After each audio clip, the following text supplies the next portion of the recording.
Nag-audition kami ng mga beatboxer, galing sila sa iba't ibang lugar. Mga katay manguran ko Muslim, doon na mga ula ko basilan. Si Bang Shots and taga Cebu City, and I'm from Cavite and I represent PHBA. Yo. Naisip namin beatboxer hindi naman talaga para sa hip-hop lang eh. Kahit saan siya, pwedeng mag-invento. Natutuwa naman ako dahil hindi ko kalain na ganun sila kapursigido eh. Yun yung pinakaunang-una sa lahat eh. Kapag meron ka ng talent tapos pursigido ka pa.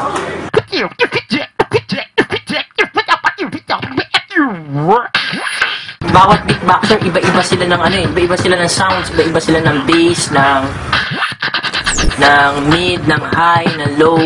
Iba-iba yung frequency ng boses nila. Parang lagi may bakilap. Sino parating may dadating. May dumadating talaga lagi eh.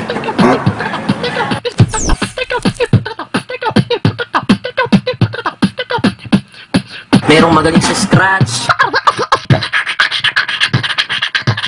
Kung may kuma-4, may tumi-3. Kaya paghahalu-haluin namin sila. May capacity, may talent talaga eh. Nararamdaman mo naman kapag meron eh, di ba? Hindi ka na natutuwa na inspired na mas may gawin pa. Yun din talagang drive naman talaga namin is to, di ba? Keep the fire burning. Sa audio pa lang, talagang iba ang editing nito. Masusi talaga namin ini-edito. Audio pa lang nun. Lumawak na yung mismong buong idea kasi parang una-una dahil sa may kilala si Willa ng mga beatboxers, saan mo hahanapin yung mga gantong mga klase mga bagay kasi di mo naman po pwedeng gawin yun eh. Pinaghalo namin yung rap, tapos sa visuals ako, clips, tapos mga beatboxer na nanggaling sa PHBA.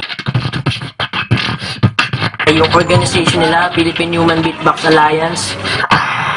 Yung at least kaya natin ibigay sa kanila para hindi mabigyan masyado ng discrimination yung gusto ng iba sa iba. Kaya para kanya-kanyang trip.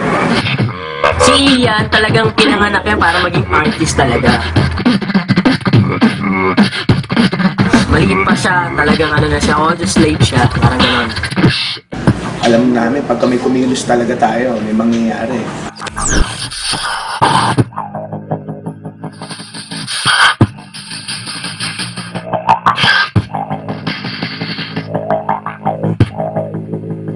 Kumikilos na kami. So, ano mangyayari? Abangan nyo to dahil kakaibang Ian tayo, makikita nyo rito. Halimaw si Ian tayo dito. Tell me something that I don't know.